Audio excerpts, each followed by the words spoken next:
Hi കൂട്ടുകാരെ, പുതിയൊരു വീഡിയോയിലേക്ക് എല്ലാവർക്കും സ്വാഗതം. അങ്ങനെ ശിവാനിയുടെ കഥകിൽ വന്നിട്ട് പാറുവും അതുപോലെ വസുന്ധരയും ഒരുപാട് തട്ടി നോക്കൂട്ടോ. പക്ഷെ ശിവാനി ആണെങ്കിലോ കഥക് തുറക്കാൻ സമ്മതിക്കില്ല. പ്രണവാണെങ്കിലോ കഥക് തുറക്കാൻ ശ്രമിക്കുന്നുണ്ട്. പക്ഷെ ശിവാനി പറയാണ്, നിങ്ങളൊക്കെ കാരണം എൻ്റെ പ്രണവ് ഇങ്ങനെ കുടിച്ചു വന്നില്ലേ, ഇനി നിങ്ങളെല്ലാവരും എൻ്റെ പ്രണവിനെ തനിയെ വിടൂ, ഇനി നിങ്ങൾ ആരും ഇങ്ങോട്ടേക്ക് വരണ്ട എന്നൊക്കെ പറയുമ്പോൾ പ്രണവിൻ്റെ ബോധം പോയിരിക്കുന്നു കേട്ടോ. അപ്പോൾ ശിവാനി നീ കഥക് ഇല്ല തുറക്കില്ല. അപ്പോൾ പാറു പറയുന്നുണ്ട്, ഞാൻ എൻ്റെ മകനുമായി സംസാരിക്കട്ടെ. ഇല്ല ആൻറ്റി, നിങ്ങളൊക്കെ സംസാരിച്ചതിൻ്റെ ഒരു ഗുണമാണല്ലേ എൻ്റെ പ്രണവ് ഇപ്പോൾ കുടിച്ചിരിക്കുന്നത്. അപ്പോൾ ഇപ്പോൾ ആൻറ്റി സംസാരിക്കേണ്ട, ഇപ്പോൾ തൽക്കാലം ഇവിടെ നിന്ന് പോയെന്ന് പറഞ്ഞിട്ട് പറഞ്ഞു വിടുകയാണ് കേട്ടോ. ഇതേ സമയം നിധിയുടെ ഗൗതമിൻ്റെ അരികിലോട്ട് നിധി ചെല്ലാണ്. അപ്പോൾ ഗൗതമാണെങ്കിലോ നല്ല ടെൻഷൻ അടിച്ച് ഇങ്ങനെ ഇരിക്കുന്ന ഒരു സമയമായിരിക്കും. അപ്പോൾ ഗൗതം എന്ന് പറഞ്ഞ് വിളിക്കുമ്പോൾ ഉടൻ തന്നെ ഗൗതം പറയണേ, നിധി നീ എന്നെ എന്ത് പറഞ്ഞ് വിളിച്ച് ആശ്വസിപ്പിക്കാൻ ഇനി നോക്കണ്ട. ഈ വീട്ടിൽ ഞാൻ ഇനി നിൽക്കുന്നില്ല, എനിക്ക് മടുത്തു, എല്ലാം കൊണ്ടും മടുത്തു. അത് കേട്ട ഗൗതമിനോട് നിധി പറയണേ, എന്താ ഗൗതം, എന്തിനാ ഇങ്ങനെയൊക്കെ സംസാരിക്കുന്നത്, എന്തിനാ ഇപ്പോൾ വെറുതെ ഇങ്ങനെയൊക്കെ പറയുന്നത്? അത് നിനക്ക് പറയാൻ നിധി, ഈ വീട്ടിൽ ഇന്നുണ്ടായ ഈ പ്രശ്നം എനിക്ക് മറക്കാൻ കഴിയില്ല. എൻ്റെ പേര് അവൻ വലിച്ചൂരി, അവൻ്റെ പേര് വെച്ചു. അതിനുശേഷം അവൻ ഓരോ വാക്കുകൾ അവൻ പറയുന്നത് ഞാനിവിടെ ഒരു അധികപ്പറ്റാണ്. ദത്തെടുത്തവൻ ദത്തുപുത്രൻ തന്നെയാണ്. അത് എങ്ങനെ നോക്കിയാലും സ്വന്തം അമ്മയുടെ വയറ്റിൽ പിറന്നതുപോലെ ആവില്ല. അതെന്തായാലും അവഗണിക്കപ്പെടും. ഇപ്പം ഞാൻ എൻ്റെ മനസ്സുകൊണ്ട് ചിന്തിക്കുന്നത് എനിക്ക് ഈ വീട്ടിൽ നിൽക്കേണ്ട എന്നാണ്. നമുക്ക് ഇവിടെ നിന്നിറങ്ങാം. വേണ്ട, ഇനി മതി, നിന്നിറങ്ങാമെന്ന് പറഞ്ഞാൽ ഇറങ്ങുക തന്നെ ചെയ്യാം. അതുകൊണ്ട് നിധി ഇനി പെട്ടെന്ന് നമ്മുടെ ഡ്രസ്സ് പാക്ക് ചെയ്യും. അത് കേൾക്കുന്ന നീതി പറയണ, ഗൗതമിന് എന്താ വല്ല വട്ടുമായോ? എന്താ ഗൗതം ആലോചിക്കാതെ ഓരോ കാര്യങ്ങൾ പറയുന്നത്? ഇത് കേട്ട ഉടനെ ഗൗതം ചോദിക്കുകയാണ്, എന്താ ആലോചിക്കാതെ എന്നാടോ താനീ പറയുന്നത്? ഞാൻ നല്ലവണ്ണം ആലോചിച്ച് തന്നെയാണ് ഈ അവഹേളനയും ഒറ്റപ്പെടുത്തലും സ്വത്തിനോടും മുതലിനോടും ആർത്തി എന്ന് പറയലും ഈ കുറ്റപ്പെടുത്തലും ഇനി എനിക്ക് കേൾക്കാൻ വയ്യ. എനിക്ക് മടുത്തു. അതുകൊണ്ട് എനിക്കിവിടെ പോവാം. ഈ കുടുംബം എങ്ങനെയാണ് ഛിന്ന ഭിന്നമായത്, അതിലപ്പുറം ഇനി ഛിന്ന ഭിന്നമാവാൻ പോവാണ്. അത് കേട്ട നിധി പറയണേ, ഈ കുടുംബം ഛിന്ന ഭിന്നമാവാൻ പോവുകയാണെന്നുള്ള സത്യം ഗൗതം മനസ്സിലാക്കിയല്ലോ. അപ്പോൾ ഗൗതം എന്താ ചെയ്യേണ്ടത്? ഒന്നും അറിയാതെ ഉത്തരവാദിത്തങ്ങളിൽ നിന്നും ഒളിച്ചോടുകയാണോ വേണ്ടത് ഗൗതം? എന്താ ഗൗതം ഈ പറയുന്നത്? അത് കേൾക്കുന്ന ഗൗതം പറയണേ, പിന്നെ ഞാൻ എന്താ ചെയ്യേണ്ടത്? ഞാൻ ഇവരുടെയൊക്കെ ഈ ഒരു ഇത് വെച്ചിട്ട് ഈ വീട്ടിൽ ആരുമല്ലാത്തവൻ സ്വത്തിനു വേണ്ടി നിൽക്കുന്നു, കമ്പനി സ്വന്തം പേരിലാക്കാൻ നോക്കുന്നു എന്നൊക്കെയുള്ള പറച്ചിൽ കേൾക്കാനാണോ? അതൊക്കെ കേൾക്കുന്നതിനേക്കാൾ നല്ലത് ഞാൻ ഒന്നും അറിയണ്ടല്ലോ. ഞാൻ ഇവിടെ നിൽക്കും തോറും ഇനിയും ഈ വീട്ടിൽ പ്രശ്നങ്ങളുണ്ടാവും. എൻ്റെ ഗൗതം, ഞാനൊന്ന് പറയുന്നത് കേൾക്ക്. നിധി, നീ ഒന്നും എന്നോട് പറയണ്ട, നീ പറഞ്ഞു കൊടുത്തോളം എനിക്ക് മതിയായി. അത് കേട്ടുടൻ തന്നെ, എന്താ ഗൗതം നീ എന്നോട് ഇങ്ങനെയൊക്കെ സംസാരിക്കുന്നത്? പിന്നെ ഞാൻ എങ്ങനെ സംസാരിക്കണം? എല്ലാവരുടെയും മാട്ടും തുപ്പും ഒക്കെ സഹിച്ച് ഞാൻ ഈ വീട്ടിൽ വീണ്ടും തുടരണം. ഈ ഗൗതം ഒന്നുമില്ല എങ്കിലും മനസ്സമാധാനം തേടിയാണ് ഗൗതം നടക്കുന്നത്. അതുമാത്രം മതി ഗൗതമിന്. വേറൊന്നും ഗൗതം ആഗ്രഹിച്ചിട്ടില്ല. ആരുടെയും മുതൽ വേണ്ട.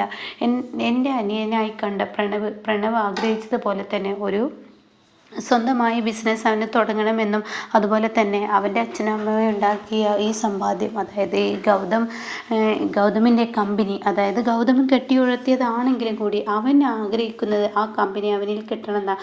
അപ്പോൾ അതിന് വേണ്ട ആ ഒരു നടപടികളൊക്കെ ഞാൻ നോക്കിയിട്ടുണ്ട്. അവൻ ആ കമ്പനി സ്വന്തമായി എടുത്തോട്ടെ, എനിക്കൊന്നും വേണ്ട. ബിഗ് സീറോ ആയിട്ട്, അതായത് ഒരു കയ്യിൽ ഒരു രൂപ പോലെ ഇല്ലാതെ ഞാൻ ഇവിടെ നിന്ന് ഇറങ്ങുകയാണ്.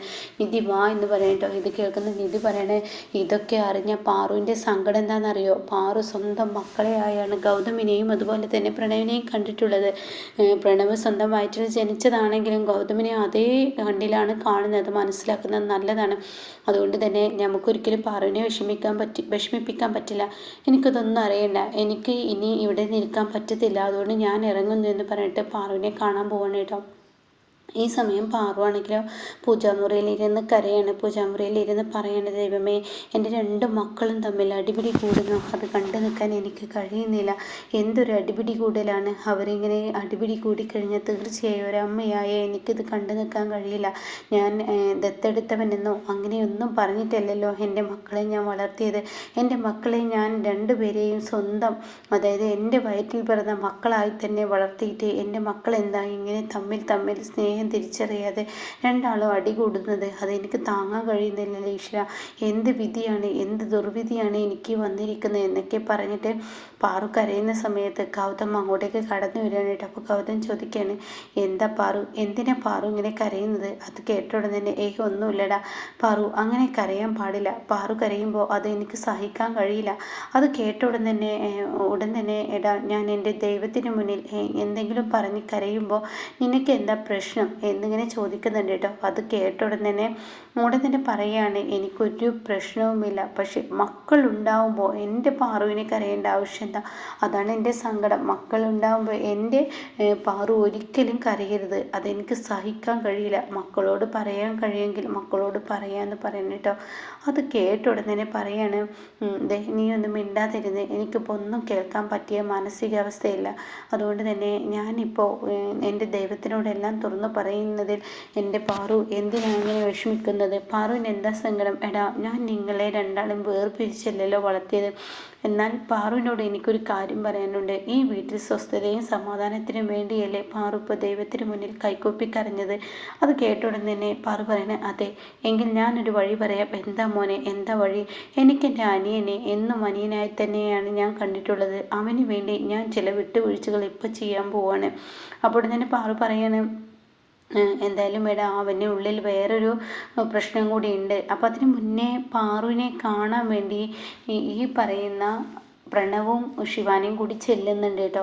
എന്നിട്ട് പ്രണവിനെ കൊണ്ട് ശിവാനി പറയിപ്പിക്കാണ്, പാറു, ഞങ്ങൾ നിങ്ങളോട് ഒരുപാട് തെറ്റായ കാര്യങ്ങൾ ചെയ്തു.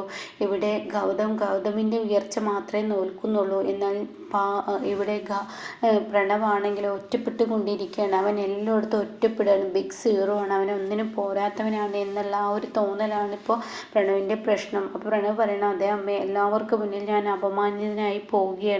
എൻ്റെ എല്ലാവരും മുന്നിൽ ഏട്ടൻ എന്നെ കൊച്ചാക്കുകയാണ്. അപ്പോൾ ഈ സംസാരം കേട്ടിട്ടാണ് കേട്ടോ നിധി അതുവഴി പോകുന്നത്. അപ്പോൾ നിധി ഇത് ഒളിഞ്ഞു നിന്ന് കേൾക്കുകയാണ്. അപ്പോൾ ഉടനെ പറഞ്ഞോട് പറയുന്നുണ്ട്, എല്ലാവർക്കും മുന്നിൽ എന്നെ കൊച്ചാക്കി കൊണ്ടിരിക്കുകയാണ് ഏട്ടൻ. അതുകൊണ്ട് ഇനി ഈ വീട്ടിൽ എനിക്ക് നിൽക്കാൻ കഴിയില്ല.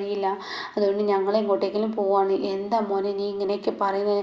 എൻ്റെ മോൻ്റെ പ്രശ്നം എന്താ? അമ്മേ, എനിക്കും ഈ വീട്ടിൽ ആരൊക്കെയാണെന്ന് തോന്നണമെന്നുണ്ടെങ്കിൽ ഏട്ടനെ പോലെ എല്ലാ സർവ്വ സ്വാതന്ത്ര്യങ്ങളും എനിക്ക് കിട്ടണം. അപ്പോൾ ശിവാനി പറയുന്നത്, ഞങ്ങൾ ഒന്നും ആഗ്രഹിക്കുന്നൊന്നുമില്ല. പക്ഷേ കമ്പനിയിലൊക്കെ ഇങ്ങനെ പ്രണവിനെ എല്ലാവർക്കും മുന്നിൽ ഗൗതം ഇങ്ങനെ ആട്ടി ഇറക്കുമ്പോഴും ഓടിക്കുമ്പോഴും അവൻ എത്രമാത്രം ചെറുതാവുന്നു, മറ്റുള്ളവർ അത് പരിഹസിക്കുന്നതാണ് ഞങ്ങളുടെ പ്രശ്നം. അപ്പോഴെന്ന് എൻ്റെ ഏട്ടനെ ഇതൊക്കെ പറഞ്ഞൊന്ന് മനസ്സിലാക്കി കൊടുത്താൽ എനിക്ക് നന്നായിരുന്നു എന്നൊക്കെ പറഞ്ഞിട്ട് പാറുവിനെ കയ്യിലെടുക്കുന്നുണ്ട് കേട്ടോ ശിവാനി. അപ്പോൾ ഉടനെ ശിവാനി പറയണേ, എനിക്ക് പാറുവിനോട് യാതൊരു ദേഷ്യമില്ല. പാറുവിൻ്റെയൊക്കെ എനിക്കിഷ്ടമാണ്. എൻ്റെ പ്രണവിൻ്റെ സ്വന്തം അമ്മയായി തന്നെയാണ് ഞാൻ കാണുന്നത്. പക്ഷേ ഈ വീട്ടിലെ പ്രശ്നങ്ങൾക്ക് മിക്ക കാരണവും ഗൗതമാണ്. ഗൗതം ഒരു പക്ഷേ എടുത്തുചാട്ടം കൊണ്ടായിരിക്കും പറയുന്നുണ്ട്. പക്ഷെ പ്രണവ് ഇവിടെ ഒന്നുമില്ലാത്തതിലോട്ട് പോയിക്കൊണ്ടിരിക്കുകയാണ്. അതുകൊണ്ട് ആ പ്രണവിൻ്റെ മനസ്സിൻ്റെ ടെൻഷനും കൂടി മനസ്സിലാക്കണം. അത് ഒന്ന് പറഞ്ഞ് മനസ്സിലാക്കുക എന്നൊക്കെയാണ് പറയുകയാണ്. അപ്പോൾ ഇതൊക്കെ നിധി കേട്ടിരിക്കുകയാണ്. അങ്ങനെ നിധി ഗൗതമിനോട് ചെന്ന് പറയുന്നുണ്ട്. അപ്പോൾ ഗൗതം ഇതൊക്കെ പറയുമ്പോൾ, ശിവാനി എന്ന താടക തന്നെയാണ് എൻ്റെ കുടുംബജീവിതം തകർക്കുന്നത്. അപ്പോൾ അതുകൊണ്ട് ഈ കുടുംബത്തിന് ഇനി സ്വസ്ഥത വേണമെങ്കിൽ ഇവിടെ എല്ലാവരും നശിച്ചു പോകുന്ന തോന്നലൊന്നും നമ്മളുടെ ഇടയിൽ വേണ്ട. ആരും നശിക്കത്തില്ല. ഞാനിവിടെ നിന്ന് ഇറങ്ങിക്കഴിഞ്ഞാൽ തന്നെ ഈ വീടിൻ്റെ പ്രശ്നങ്ങൾ പരിഹരിക്കും എന്ന് പറഞ്ഞിട്ടാണ് കേട്ടോ പാറുവിനെ കാണാൻ പോകുന്നത്. അപ്പോൾ പാറു പറയണേടാ, പ്രണവ് എന്നോട് ഇങ്ങനെയൊക്കെ വന്ന് പറഞ്ഞു. അതുകൊണ്ട് തന്നെ അമ്മേ, ഞാൻ ഒരു കാര്യം പറയട്ടെ, അമ്മക്ക് പറയുന്നതിൽ വിഷമൊന്നും തോന്നരുത്. ദത്തുപുത്രൻ തന്നെയാണ്. അത് അങ്ങനെ ഒരു വാക്ക് എനിക്ക് വേണ്ടായിരുന്നു. അമ്മയ്ക്ക് എന്തിനാ എന്നെ ദത്തെടുത്ത് വളർത്തേണ്ട ആവശ്യം? പാറു ചെയ്തത് വലിയൊരു തെറ്റ് എന്ന് പറയുന്നത് എന്നെ ദത്തെടുത്ത് വളർത്തിയതാണ്. അതുകൊണ്ടാണ് ഈ വീട്ടിൽ ഇത്രയും സ്വസ്ഥതയും സമാധാനവും പോയത്. അത് കേട്ട ഉടനെ തന്നെ പാറു പൊട്ടിക്കരേട്ടോ. എടാ, നീ എന്താടാ പറയുന്നത്? നീ വന്നതിന് ശേഷമാടാ എനിക്ക് ഐശ്വര്യമായി നിൻ്റെ വലത് കാലം ഈ വീട്ടിൽ കുത്തിയതിന് ശേഷമാടാ എനിക്ക് ഈ പറയുന്ന പ്രണവിനെയും അതുപോലെ തന്നെ നിൻ്റെ അനിയത്തിയൊക്കെ കിട്ടിയത്. അല്ലാതെ വെറുതെ അങ്ങ് പെട്ടെന്നൊന്നും അല്ല അവരുണ്ടായത്. ഞാൻ കല്യാണം കഴിച്ച ഒരുപാട് ദിവസങ്ങൾ ഒരുപാട് കാലങ്ങൾ നാളുകൾക്ക് ശേഷമാണ് അവർ എന്നിലോട്ട് വന്നത്. അതിന് തുടക്കം കുറിച്ചത് നീയാടാ മോനെ, നീയാണ് ഈ കുടുംബത്തിൻ്റെ ഐശ്വര്യം. നീ അങ്ങ് ഇറങ്ങിപ്പോയി കഴിഞ്ഞാൽ പിന്നെ ഈ അമ്മക്ക് ആര്, ഈ അമ്മയുടെ സങ്കടം എന്താ മനസ്സിലാക്കാത്തത്? അത് കേട്ട ഉടനെ തന്നെ പാറുവിനോട് പറയാണ്, എന്തിനാ പാറു മറ്റുള്ളവർക്ക് മുന്നിൽ ഒരു ചോദ്യചിഹ്നമായി ഞാനിങ്ങനെ നിൽക്കുന്നത്? ഇവിടെ ദത്തുപുത്രൻ എന്ന വാക്ക് കേട്ട് മടുത്തു. സ്വന്തം അമ്മയായി ആരെ കണ്ടാലും അതെനിക്ക് കിട്ടത്തില്ല. പെറ്റമ്മ തന്നെ പെറ്റമ്മ. അതായത് അവരുടെ വയറ്റിൽ പ്രസവിച്ച് ഭൂമിയിലോട്ട് പിറക്കുന്നതാണ് ആ മകൻ്റെ ഏറ്റവും വലിയൊരു ഇത്. അപ്പോൾ അതുകൊണ്ട് ഇനി എനിക്ക് ഈ വീട്ടിൽ നിൽക്കാൻ കഴിയില്ല, ഞാൻ പോവുകയാണെന്ന് പറയട്ടോ. ഇത് കേൾക്കുന്ന പാറു അങ്ങ് ബോധം കെട്ട് വീഴാണ്. എടാ നിനക്ക് പോണേടാ, നിനക്ക് പോണോ? നിനക്ക് പോണെങ്കിൽ നീ എന്നെയും കൊണ്ട് പോയിക്കോ, അതല്ലെങ്കിൽ നീ പൊയ്ക്കടാ. അപ്പോൾ പാറു, എന്നെ തടയരുത്, എനിക്കിനി താങ്ങില്ല. അപ്പോൾ ഇത് കേട്ട ഉടൻ തന്നെ, എടാ ഞാൻ നിന്നെ തടയില്ലടാ, നീ അങ്ങ് പോയ ഉടൻ തന്നെ നിനക്ക് എൻ്റെ ചിതക്ക് കൊള്ളി വെക്കാം, അതാ ഇനി ഉണ്ടാവുക. എന്തായി പാറു ഈ പറയുന്ന? അതേടാ, ഞാൻ ചിതക്ക് കൊള്ളി വെക്കൂടാ. ഞാൻ നിന്നെ ഒരിക്കലും എൻ്റെ മകനില്ല എന്ന് പറഞ്ഞ് വളർത്തിയിട്ടില്ല. എൻ്റെ 2 മക്കളെയും എൻ്റെ 2 ആമക്കളെയും ഒരുപോലെയാണ് ഞാൻ കണ്ടിട്ടുള്ളത്. അവരെ വേർതിരിച്ച് ഞാൻ ഇന്ന് വരെ ആരെയും കണ്ടിട്ടില്ല. പിന്നെ എന്തുകൊണ്ടാണ് നീ ഇങ്ങനെ ഒരു വാക്ക് പറഞ്ഞത്? ഞാൻ പ്രതീക്ഷിച്ചത് തന്നെ സംഭവിച്ചല്ലോ. ഇനി എനിക്ക് ജീവിക്കേണ്ട, ഈശ്വര മരിച്ചാൽ മതി എന്നൊക്കെ പറയും പാറു കരയുമ്പോൾ പെട്ടെന്ന് പാറുവിന് നെഞ്ചുവേദന വരുന്നുണ്ട് കേട്ടോ. അങ്ങനെ പാറു മരണത്തോട് മല്ലടിക്കുന്ന ആ ഒരു സീനിലോട്ട് പോകുന്ന എപ്പിസോഡാണ് കേട്ടോ ഇനി നമുക്ക് മുന്നിൽ വരാനിരിക്കുന്നത്.